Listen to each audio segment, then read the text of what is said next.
Že mám za sebou stín, že jsem prohrál, že to vím. Zahodil jsem všechno za hlavu, chtěl jsem jenom něco říct. Dokázat i něco víc, ukázat ten kříž v křížení, že je prohra, ale i vítězství. Každý z nás má ten vlastní cíl.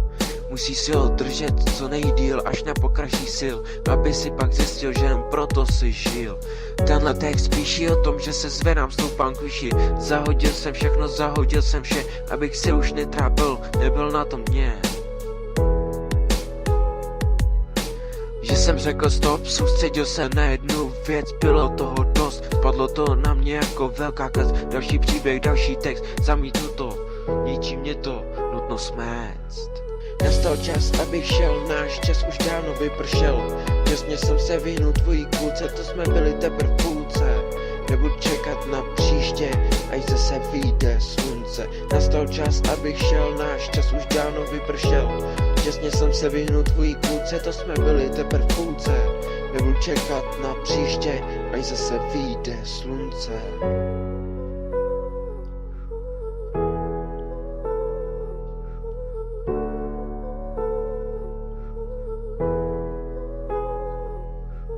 Počítám další den, že jsem sám, že jsem šel kvůli vám plný sen, největší cena scén. Všechny chyby, co jsem udělal, vždycky tu byly, vždycky jsem to podělal, ale pořád jsem toho litoval. Ztratil svůj čest, byla chyba, že jsem tenkrát do toho vlaku vlez.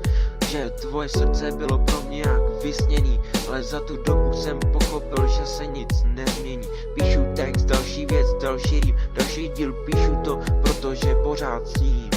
Ale já jsem za tu dobu stál, řekl jsem pár slov, že život jde dál.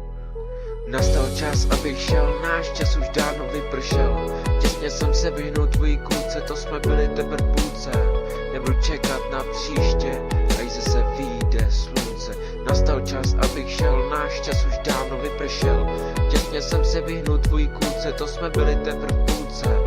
Nebudu čekat na příště, až zase vyjde slunce, slunce, slunce.